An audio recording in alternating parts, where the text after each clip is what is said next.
Welcome to USA Global TV and Radio, where our mission is to provide education, entertainment, hope, and inspiration. USA Global TV and Radio connects you with experts and audiences all around the world every single day to help you succeed in business and to live a richer life. Visit us at usaglobaltv.com to learn about career and life-changing training and mentoring programs like the Listening Mentor. Subscribe to our newsletter to stay informed about our special programs and offers. Discover how you can become a guest on one of our shows or a host or producer of a USA Global TV and Radio show of your very own. That's USA Global TV and Radio, where the doctor is always in.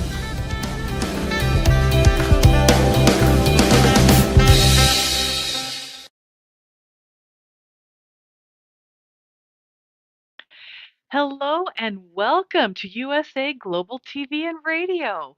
I am Tracy Cram Perkins, and our show today is Dementia Home Care.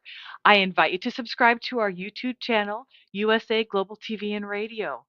I am a 4-time dementia caregiving survivor and the author of Dementia Home Care, How to Prepare Before, During, and After. And joining me today is our special guest, Deb Hallisey.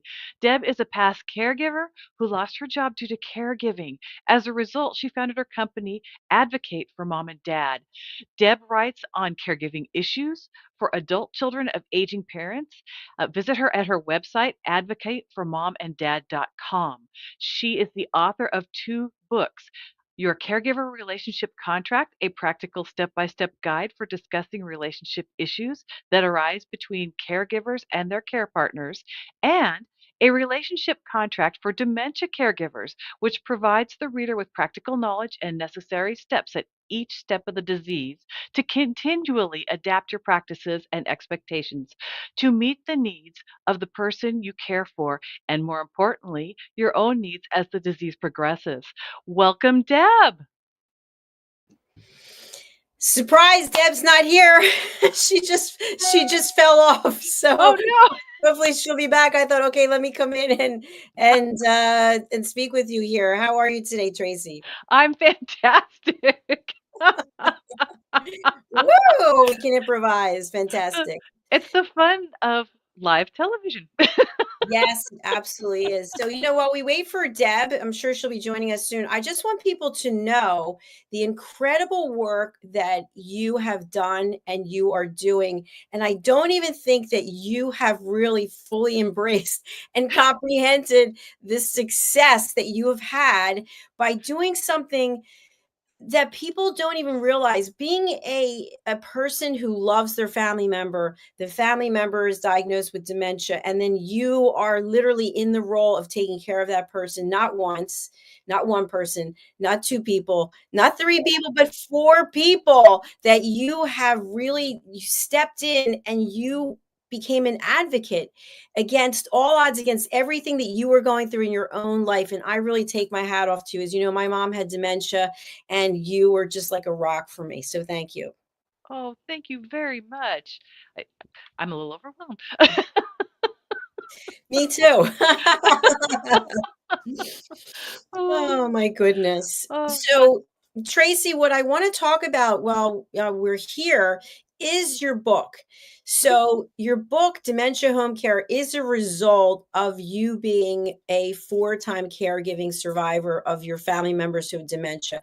I actually have, I think I have three copies now. My sister's a copy. I have a copy right here, and here it is. And this is truly the Bible. It is filled with all kinds of incredible information because dementia can be a scary thing. It's a scary thing. And I just applaud you. Tell us a little bit about how you came to write this book. well, I started the adventure not knowing anything, and the my dad moved in with us, and he was not my first person, but he was the first person to actually live in my house. And I didn't know anything about aging. I didn't know about caregiving. I didn't know about healthcare issues. I had no idea how to manage diabetes.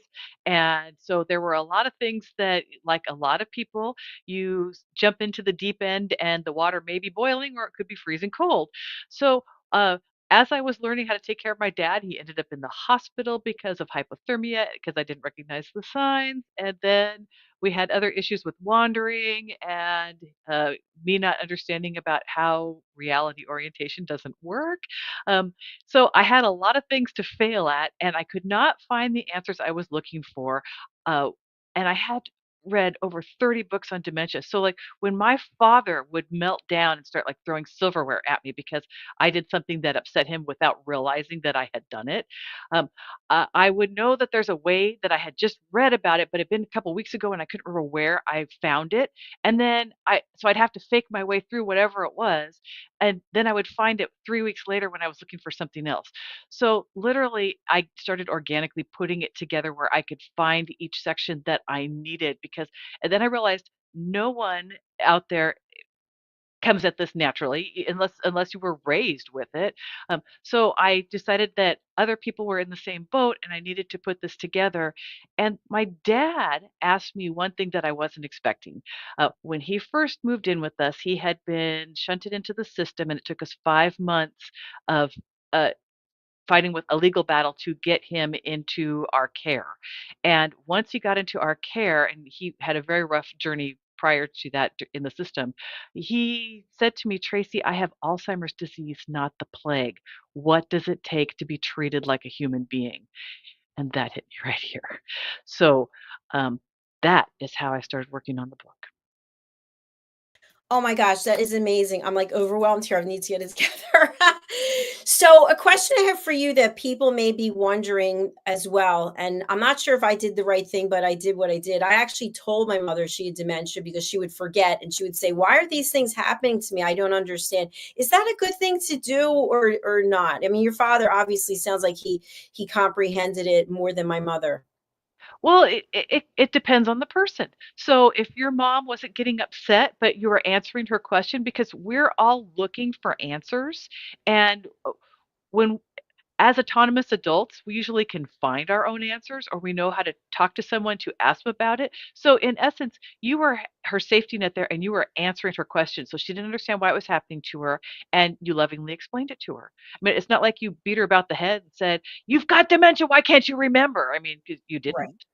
Right. No, no, definitely not. Well, something else that also it came up for me, and I know it comes up for others, and I'd love to have your take on it. Many times, someone is diagnosed with dementia, and that might not be what it is that ends their life. They may end up having some other illness and some other disease. Do you think, in your experience, does dementia kind of make that an easier process if you're diagnosed with cancer or something else, as opposed to if you didn't have dementia, you find out that you have cancer? What do you think? Well, again, that's a mixed bag depending on the person. Uh, every one of my family members had health issues in addition to dementia. And so in the forefront, uh, there's a thing called agnosia, which is lack of awareness. So if you're not aware that you have dementia, but you know that you have other diseases, it might be easier just to address the other diseases and then figure out a way to help your loved one. Because there's going to come a point where you just can't tell them they have dementia. They're not going to want to hear it or understand. But um, if they are understanding what's going on and they're still in perhaps moderate the moderate stages, you can definitely either it depends on the person. So choose to back off or choose to include them in it. At some point when they start getting upset, it might be a time to no longer discuss it, though. Yeah, great point. Thank you so much. And Deb is here. So as I say sayonara, I just want to thank you again for the rock that you are, the superstar that you are out there helping people. And thank you for doing this show. And again, bringing so much awareness. And I love your father's statement. Tell us again, Tracy, I have dementia. Oh, I now I can't do it. I'm sorry. I can't do it. I'm sorry. In other I words, get he's pretty choked his up. dementia. It's not a horrible person. He has disease. So Yeah. let's keep that in mind. I think that's really important because as caregivers, we become very overwhelmed. All right, I'm going to say goodbye for now, and Deb is backstage, so I'll let you do your introduction again. Thank you, Tracy. Thank you. So, welcome everybody. To USA Global TV and Radio. I am Tracy Cram Perkins, and our show today is Dementia Home Care. I invite you to subscribe to our YouTube channel, USA Global TV and Radio. I am a four-time dementia caregiving survivor and the author of Dementia Care: How to Prepare Before, During, and After. Joining me today is our special guest, Deb Hallisey. Deb is a past caregiver who lost her job due to caregiving. As a result, she founded a company, Advocate for Mom and Dad. Deb writes on caregiving issues for adult children of aging parents at her website, advocateformomanddad.com. She is the author of two books: Your Caregiver Relationship Contract, a practical step by step guide for discussing relationship issues that arise between caregivers and their care partners, and A Relationship Contract for Dementia Caregivers, which provides the reader with practical knowledge and necessary steps at each stage of the disease to continually adapt your practices and expectations to meet the needs of the person you care for, and more importantly, your own needs as the disease progresses. Welcome, Deb. Thank you so much. I'm telling you, I appreciate it. Technology, you have to love it sometimes. I'm just glad to be here. I really am. Well, thank you for hanging in with us as we go through our technical glitches here. So, for the folks in our audience that don't know who you are, could you give us a little bit of your history and how your journey started? Absolutely. My caregiving journey, I say began in 2014, but like many caregivers, it really began before that. And in 2014, my dad was diagnosed with congestive heart failure, and he was my mom's caregiver. She was legally blind and had mobility issues and other diabetes, et cetera, et cetera. And that year of 2014, I was, as I always did, traveling for work, but taking him to doctor's appointments. Um, we lost him in February of 2015, and I was given 3 months by my company to get my mom settled. And then I had to go back to traveling for work. And in October of that year, because I had been doing internal projects and not billable, I lost my job, which at the time was devastating, but turned out to be the best thing that could ever happen to me. And it's really my mother who got me started on this journey, because somewhere in that time frame, she said to me, "You have learned so much. You should find a way to share it." And that was the beginning of Advocate for Mom and Dad. Wow, that is very powerful. Uh, so, uh, as you have created Advocate for Mom and Dad, it has grown, and I saw that you had earned an award for that. So, can you tell us a little bit about your blog and your website? Yes. So, you know, as an entrepreneur, as you know, you have this business plan and what you're going to do. And my initial model was I was going to blog, which I still do on my website. And my mother very generously allowed us to share family stories, along with my going to experts like yourself and asking questions and then writing an article. So it started that way. And then through networking, I had somebody come to me and say, wow, my dad and brother and sister are really struggling. Could you help them? And so a consulting branch of the business came off of that. And through that process, I went through Denise Brown's Caregivers Training Academy Certified Caregiving Consultant Program. And I've done some of her other certifications as well. And Denise wanted to have a conference on the East Coast. And so I helped her put that together. And when I figured out what my topic was to talk about at the conference, I realized that that was actually a book, because the first book is actually 6 or 7 blog posts that really got a lot of interaction, really resonated with my readers, kind of knitted together. And because of that book and because of, a caregiver relationship contract for dementia caregivers, I started doing guest speaking. And so that's been the trajectory. I'm still writing, still doing some consulting, doing a lot more speaking these days. And it's been incredibly life-giving. I'm sure, as you know, Tracy, when someone says to you that you've impacted them, you're like, okay, I'm in the right place. I know that feeling. It is a wonderful, wonderful feeling. Okay, so what is some of your favorite feedback you've gotten from people? Wow. I will tell you the latest one and the one that gives me goosebumps. I was doing a program based on the dementia caregiving book, for a family support group coming out of an adult day. And we were talking about emotions, which truly we define caregiving as those tasks, the activity of daily living and, instrumental activity of daily living. But I found it wasn't the tasks that wheeled me over the edge, it was the emotions that were attached to those tasks. The frustration, the anger, the grief, the happiness, the joy. So we were talking about all those emotions, and one of the people in the class looked up. I think I had said to them at that point, you're going to have siblings, whether you have 2 or 10 siblings, everybody had a different childhood.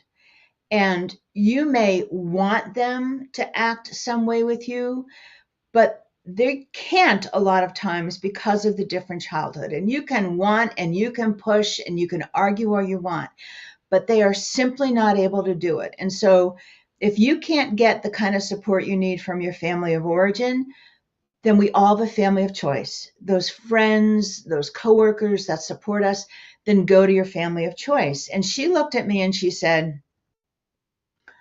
I own your book and you saved my life. And I was like, well, thank you, but what? She said, yeah. She said, I realized I needed to put my sister aside because she was toxic through this. And I did it. And I'm like, well, you are so brave, and I congratulate you on that. And I hope that at some point you can bring your sister back into your life. But you did what you needed to do to keep your mental, emotional, and physical health. And kudos to you. So, how did you get on the track of writing the contracts? I mean, you said it was blog posts, but what happened in your life that created those posts for you? Yeah. So the way I define the contract is, what are you willing or not willing to do for someone, right? And so as I was my mother's caregiver, there were certain tasks that I realized I couldn't do or I didn't want to do. And I had to really dig deep. And as caregivers, I think the most important thing is self-awareness. And I had to really dig deep and think, is this something I must do? Is this something I can do? Is this something someone else can do it for me? So what are those tasks? And what came out of that was the realization that you can set boundaries on what you're willing and not willing to do with someone. And I kind of thought about, well, how do we set that boundary? What's the language we use? Where do we do it? What's the time, the place? And so that came together. And then the other thing is, how do you support one another? Like, how does the other person, you feel validated and supported? And can you continue to do that for that person in the way you've done it in the past?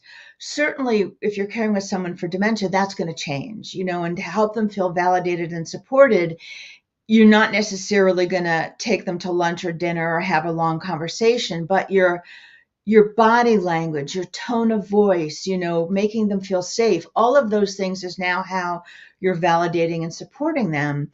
And then the third thing is, what social activities bind your relationship together? And that came out of, it was my mother's birthday and I was at a networking event. Hey, you have to introduce yourself. And I said, after this, I'm going up to Raritan, which is where my mom lived. And I said, and today I'm going to be her daughter and not her caregiver.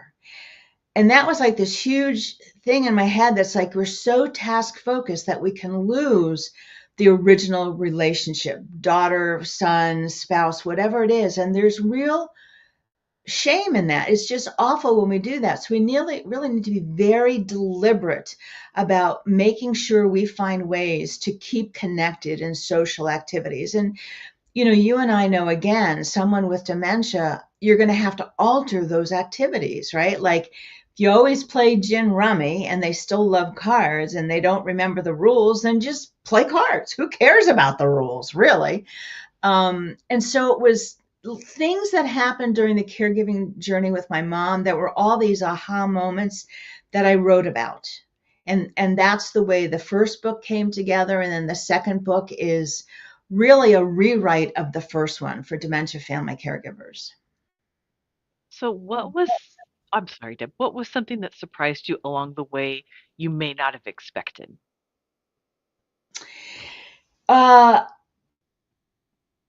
Well, again, I think that it was how the emotions were the harder parts. What was the biggest surprise and the biggest gift of this? My mom and I struggled growing up. We really did. My dad and I were very close. My mom and I struggled. And kind of early on, I figured out that I was going to have to change how I interacted with her, because you can't make somebody else change. And if I change, it's kind of like a dance. If I change the steps, they have to interact, modify as well, because the dance has changed. And so I started modifying my interactions with her and being very deliberate about how I did things. So, one of the things I always talk about is my inner 8-year-old. Mom might have said, would you do this? And, the hair on the back of my neck goes up and I'm thinking, I don't want to do that. I always have to do everything. And I had to stop and think, okay, is this a request that's reasonable? Can you do it? Can somebody else do it? Do you have to do it now? Or can you use what I call the no but? No, I'm not going back to ShopRite for the third time, but I will ask your neighbor to pick up bananas when she goes tomorrow. And so through that and being honest with one another and talking and, promising one another no more secrets, we were just going to be really honest. My mom and I developed a relationship and we're a team, something I never expected to happen given how contentious our relationship was when I was growing up. And that is a gift I would have never gotten if I hadn't been her caregiver. And I will always be grateful for that. Now I had a similar experience with my own mother. I'm just treasuring this moment. So was there a specific highlight that really stood out for you during that time? A specific highlight. I have to say, the thing that brought tears to my eyes was my mother always said, I want to leave this house feet first, right? That was her thing. She never wanted to leave it. And when my dad died, I was very honest with her and said, I know you don't ever want to leave here, but you've got to stay strong and continue to use your walker, because if you wind up in the wheelchair all the time, well, you can't stay here because we can't retrofit the house. And so just very honest about that. And we had other conversations during the 8 years. She was grousing about something and I had kind of had it. And I said, Mom, this is simple. You can move out of here. And she was like, well, no, I don't want to do that. Okay, then let's talk about how we fix this, right? The pandemic did me in. She had 2 wounds and because of an eyelash and a severe infection, lost the rest of her eyesight. And the pandemic was over, but I was starting to get ill. And I went to her and said, Mom, I have to figure out something different. I'm actually getting sick. And she said to me, your health is more important. Let's talk about me moving out. And it brings me to tears to even think that. There you go. I appreciate that so much. These are the kinds of moments that none of us expect, and they kind of blindside us in a way because you're expecting to have a fight that isn't there. And yeah, it's very, very it's quite emotional. So, Yeah. oh, go ahead.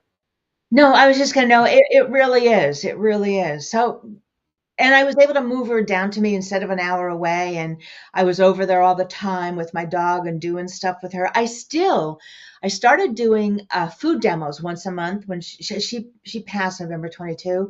I still go back every month and do a food demo at her assisted living because I just fell in love with so many of the people there. And they, love my coming. I bring Tucker. It's just such a joy. It really is. So, what else has evolved because of this for you? Wow, what else has evolved? Really the speaking. And my favorite, the thing I love is the interaction with the family caregivers. Because they're so raw and they're so real and they're so open and they're so honest. And when you can validate the experience and not try and make it better, not try and fix it, but just say, this is hard and this sucks sometimes. And I get it. There's a quote that I love. It's from a book. It's like, and I'll paraphrase it, but it basically says, you have gotten up time after time again and done the brave thing and done the hard thing. You are brave and magnificent.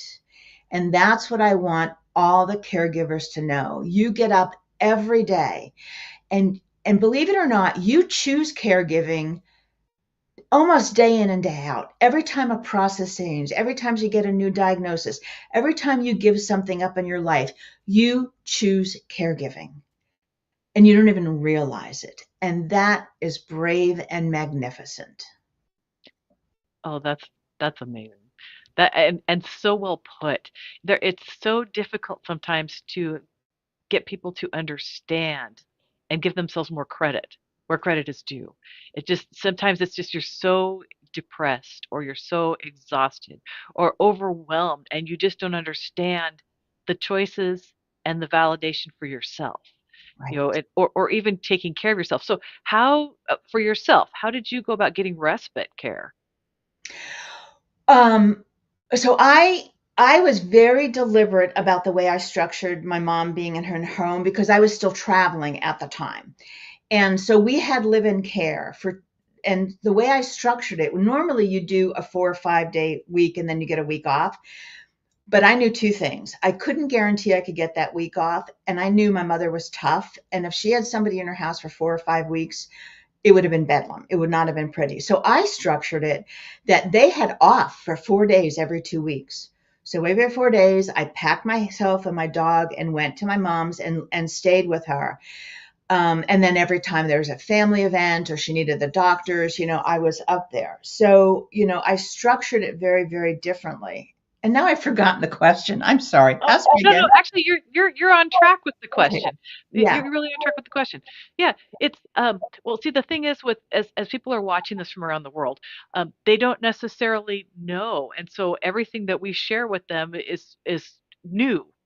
And Right. if you haven't done it before, it's confusing and you feel like there are no answers out there, which leads me to my next question. Let's talk a little bit more about your books. How do people use them? What, what circumstances would they need to or want to look at your book for? Yeah, absolutely. And to your point, um, the model I chose, which was every 2 weeks to give them the weekend, the 4 days off, was one differentiator. And the other one was that I want to interview the person you're bringing in. Because the normal model is they just give you somebody and say, oh, go ahead. If this doesn't work out, we'll swap it out in a week or two. And so I really pushed every agency we talked to that the only way we were going to work with them is if they agreed to the 4 days off every 2 weeks and us having the ability to interview that person. So even though there's a model, if you know the person that you're caring for and needs care, and if you know what's going to be best for them, then you can push against all those things. You might have a couple of agencies that say, no, we can't do that, but they're not the people you want anyway. So, you don't know what you don't know. And so you kind of say, oh, okay, this is the way it has to be. And it isn't. It isn't. You have the right as a consumer to say, well, that doesn't quite work. Let me do this. What about this? So just to speak to that point.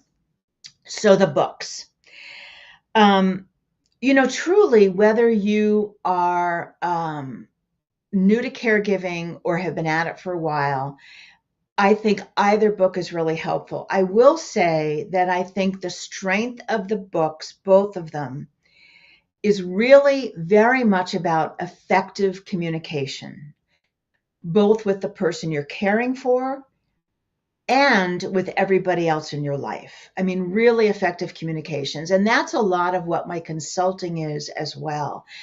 Because no matter who the person you're caring for, you bring history together.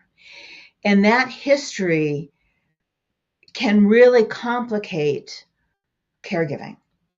And so if you understand your inner 8-year-old, you understand the dynamics of every child had a different childhood, you understand the right language, like you don't ever use the words you should, you must, you never. It's always like, when I think of one change I asked my mom to make, and I'm like, Mommy, I'm overwhelmed, right? There's so much that I have to do for you to go to bed. Where can we put your toothbrush and toothpaste? Now that might seem like a weird thing, but every night as part of the process, I had to bring it from the bathroom to the kitchen and then back. And even though that was one of the 7 things, that made my head explode. But if you look at the conversation, it was, I am overwhelmed. And then a description of this, we need to change something for me. And then you never end it with, what do you think? Because if they say no, there's nowhere to go. You end it with an open-ended question, right? Or a choice. And, my open-ended question is, where would we put it? Which gave her the control to decide, I'll put it here or there. And trust me, in the beginning, she said, oh, I don't think that's going to work. And I'm like, no, let's talk about where we can put it. So it gives you the tools to have conversation with everybody in your life. I talk about emotions, and I talk about what I realized around frustration was the things that frustrated me the most, like my mother at the last wedding putting lipstick and perfume on before we walked out of the door, making us late, were the things that I found to be an inconvenience. And if I flipped that switch and I said, yeah, we might be a couple minutes late, but it makes her feel whole again to put lipstick and perfume on. And so That's important. And it's like, how do you put together your support, what I call your support peeps, your support group? I'm very lucky in that I have a large family of origin in terms of cousins who, I had 2 cousins that would come down, once or twice a month and have lunch or dinner with my mom, when I wasn't there. And I had friends. One of the things I realized is I was getting resentful of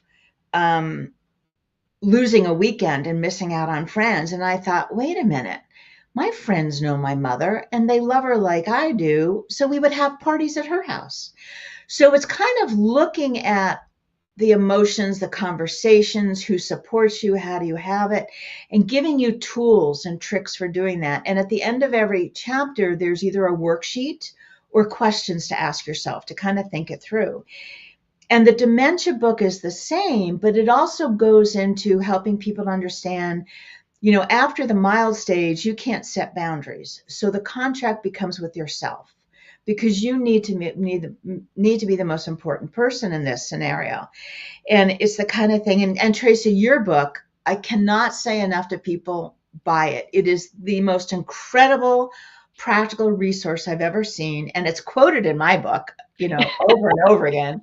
But to understand that your interactions, your communications now are your body language, your facial expressions, how you interact with them, going into their world instead of, yours, and being able to say, when you look at the people who want to give you help, if they are facts, just the facts, they're not the person to come and stay with them. They're the person to do finances or whatever it is, so it's helping people practical that way, but also giving them insight. Like one of the chapters in the mentor book is life changes for everyone. And what does that mean? And you need to not stick your head in the ground, because you have to prepare. You have to prepare. One of the things I think is a mistake that dementia family caregivers make early on is it's such a devastating diagnosis. And for some reason, people find it embarrassing. Like, I have dementia, the way cancer used to be. And it's like, that is a secret you cannot keep for very long. You have to at least get permission to tell 1 or 2 people, so you have somebody to go to. So it's that kind of stuff. Again, worksheets and questions at the end of every chapter, to think about and look at. So when I do the family with the workshops with family caregivers, I have 8 bookmarks, which are quotes from the book. And the first one is from Amy Matthews, and says, you are the most important person in this scenario, not the person with dementia. And the last one is from Chris McClellan.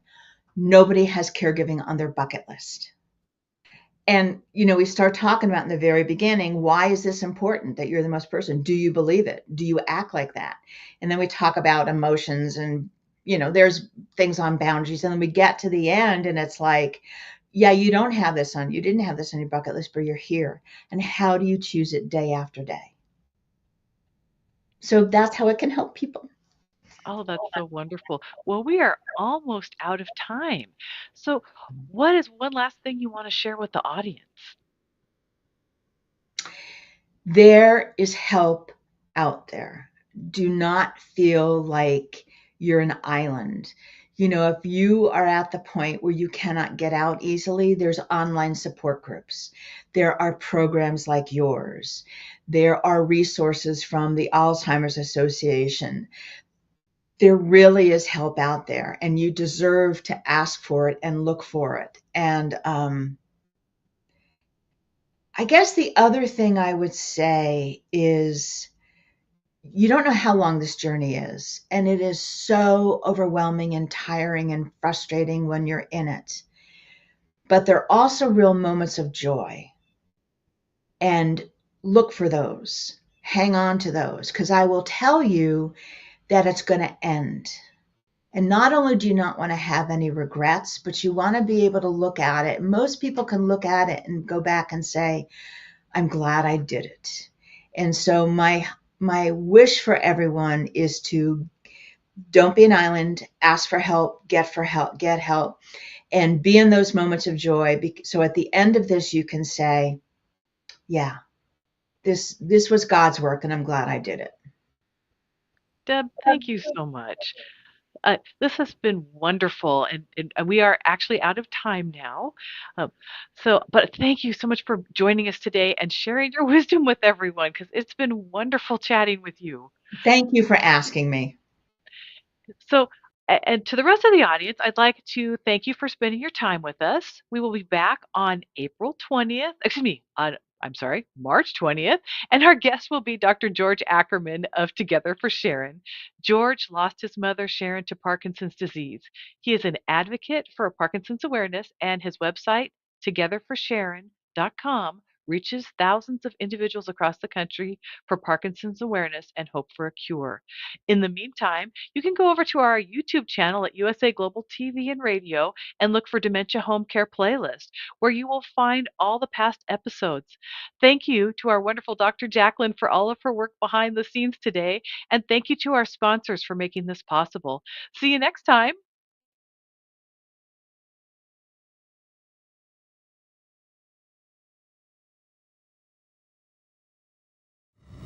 The last few days have been really amazing. I had the trainer course from the British School of Etiquette. And I must say it's been one of the best decisions I've ever made and one of the best investments I've made in my own training and development. Now, words alone will not describe the transformation and the positive path that I have traveled with the British School of Etiquette. I find really I learned a lot from the lessons this time I came. The last few days with the British School of Etiquette have been fantastic. And what I've learned now is really beyond my expectations. This is the most rewarding experience and the best investment I have made this year. It was just great. I learned so much, and when I go back to Belgium I will incorporate a lot of it into my day-to-day life and business. It's been absolutely wonderful for the whole week that we were here. I feel transformed, and I feel like blowing a trumpet and tell people, come and do this school, this class is the best, this is the best school ever. You should take it. It will change your life immediately.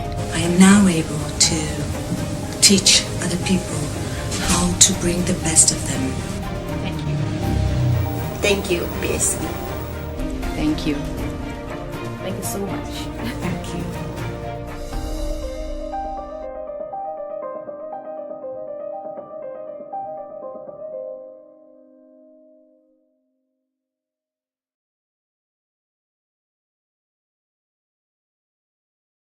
Fostering better personal and professional relationships.